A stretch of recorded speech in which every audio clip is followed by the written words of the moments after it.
Hey everybody, I'm Tom Vasel. Welcome to Kickstarter Lookback, where I take a look back at different Kickstarters that we've backed here as a corporate entity at the Dice Tower. And for whatever reason, I decide to add them to our library, what it might be, or just check them out. And I tell you what I think about them, if I've gotten them, or whatever it might be. So we're going to take a look at 15 at a time. So let's get started. First, we have Dice Throne Adventures and Season 1 Rerolled. Now, I was very interested in getting the Season 1 Rerolled because Dice Throne was a game that the first season came out, and I thought it was pretty good. I played the second season. It was phenomenal. So they kind of slightly buffed the first one to match it. Then this one added Dice Throne Adventures, where you could take the characters through kind of like a little RPG adventure and go through and roll dice. Now, for me, the RPG part of this is not that interesting.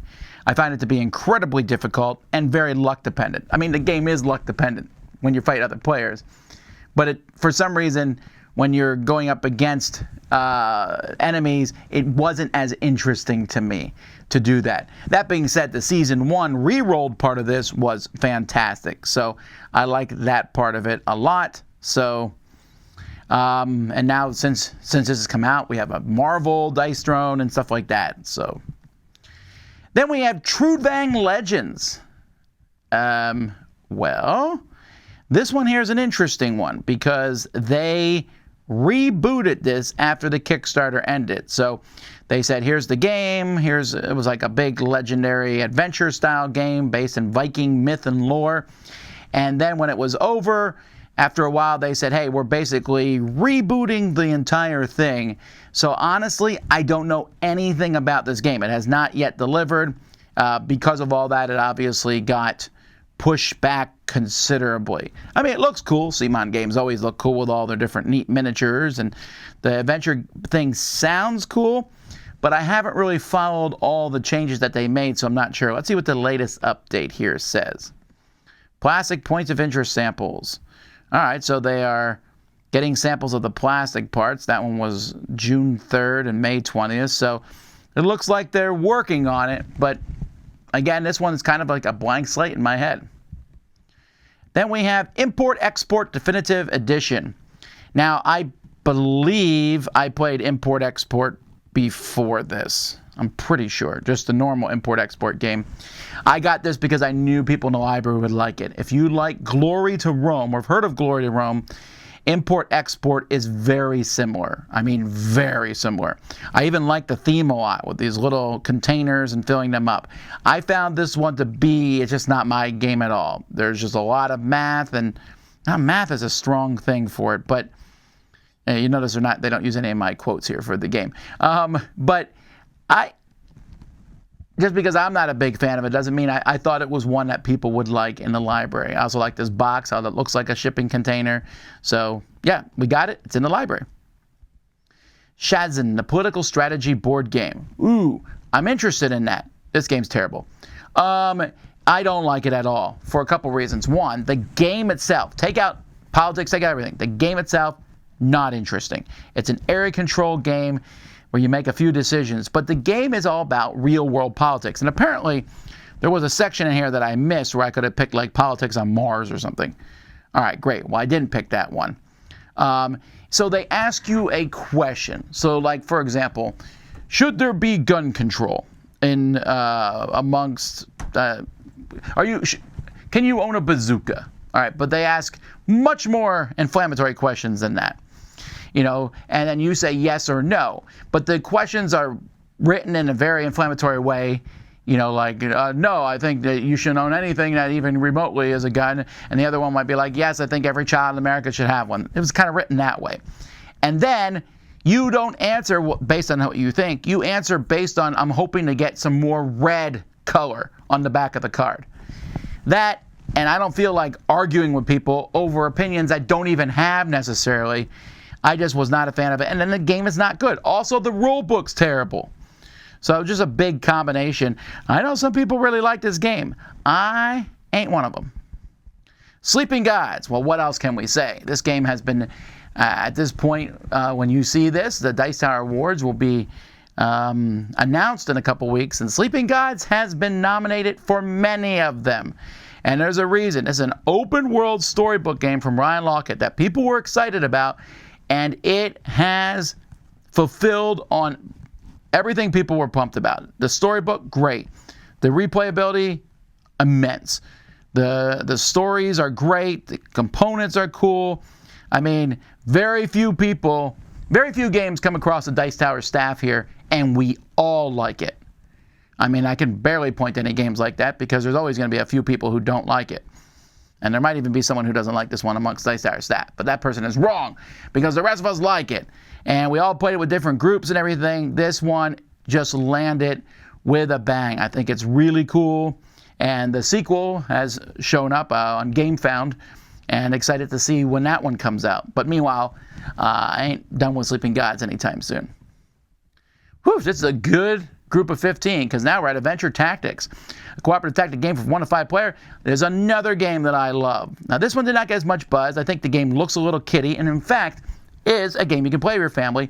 This is a cooperative deck builder adventure game that I think is the closest any game has gotten to Final Fantasy Tactics. You start with a little deck of cards based on your character that you've picked. And as you level up, and you level up after every single mission, you're adding new cards and new special abilities to your deck. And you can change classes or multi-class. It's fantastic. It's only 10 scenarios long. You start with these 5 heroes. It's well written. There was a few production problems, boards warping and things like that. But other than that, I was really happy, and this has become one of my favorite games. All right, Runestones from Queen Games. Talk about a somewhat forgettable cover / name. And honestly, that's kind of where it's at. The game is fine. I actually like it. I think I gave it a 7. And Rudiger Dorn does good stuff, but it's this whole world, druids, mystical creatures, and magical artifacts, which doesn't have anything to do with anything. It is a deck-building hand management game.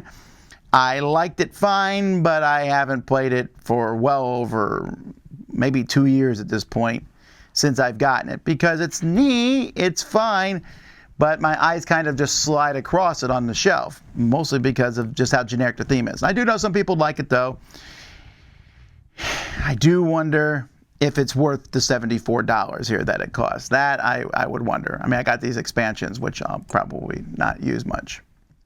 Taxi Derby. This one I'm pretty happy with. So this is like Crazy Taxi, the game. And in this game, you have everyone's a taxi, and you're driving around town picking up people of possibly ill repute or normal people, delivering them to different locations, trying to avoid the police car. The patrol car is going to move. The more spaces you move, the faster it's going to move. And if it catches you, then you drop off your passenger. I like that. A little bit of push your luck. It's fun just to drive around. You get special abilities. You get faster. It looks neat. It has a different feel than most board games that are out there. Shovel Knight Dungeon Duels. This is based on the deliberately old-looking video game Shovel Knight, which, when I played it because of this board game, felt very similar to Metroid. I guess that was probably meant to be that way. This is an okay game. Lots of miniatures and stuff, but you're essentially side-scrolling on this map and fighting things, but it's really lucky. And at no point did I feel like I was doing cool stuff, which I think Shovel Knight, you would want to do cool things. The graphics are 8-bit, because, everything's 8-bit these days. But I don't know. I wasn't sure that this game deserved to be... it didn't feel like it should be this style. Okay. Mart Wallace's Struggle of Empires Deluxe Edition. Struggle of Empires, a great game back in the day. From Mart Wallace, and Eagle Griffin makes these really deluxe versions of games like they do Lacerda. And this is one of them. So I got this for the Dice Tower library because I knew people would like it. I have not played the new version of this, mostly because it's like a 4-hour game. And I just haven't gotten it to the table. I want to get it for the Dice Tower library, which has worked. I don't know if anyone's played it, but it's there. It looks great. Everything they did here, the production, I mean, if you think about this, look at this. I paid $89 for that, and then the Runestones is $74. It's not even close which one's a better, bigger, nicer game. So, although I'll probably play Runestones more than Struggle of Empires, so there's that too. All right, Burgle Brothers 2, The Casino Capers. Burgle Brothers 2, a sequel to the first one. I've not played this one yet. Mike says it's very similar to the first one. This box here I really dislike. All right, Game Trays, I'm like a 60% Game Trays fans. I think they make some of the best stuff in the business. This box is not one of their best ideas. It doesn't stay closed very well. It's supposed to be, hey, you close it, everything comes out, you build this slightly rickety 2-level board, but I'll tell you that box does not stay closed. The stuff, you have to puzzle it all in there. So I don't have any experience with the game. The game's probably fine. And then there's this Burgle Van, which just has miniature storage box. But I don't want to keep everything in 2 boxes. You know, that's kind of, for a game that's not that big. So I'm sure the game's fine, but I was a little not pleased with production. Then we have Mark McLaughlin's War and Peace. I don't know anything about this one. I backed it for the library to put this mega war game in. Look at that. That's insane. That's insane. That board is bigger than me. It's probably not bigger than me, but still. You want to play a big grandiose war game? This is that. I have actually stopped backing these big giant war games because they don't get pulled out in the library very often. But when I backed this one, I thought, hey, maybe we need a really huge war game for the library.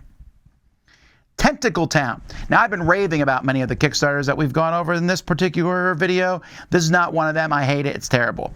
It has really cool pieces, tentacles, and you're going out and fighting them, but it is a game in which you are getting resources to get spears that you throw, and when you throw spears, you're basically flipping a 50-sided coin, a 50% coin. The harpoons are rolling 50% dice, and you might kill them, you might not. It's lock, lock, lock, lock, lock, lock, lock, lock, lock, lock. And the build-up is not interesting. This is a huge disappointment for me because it looks so cool. Also, wasted board space.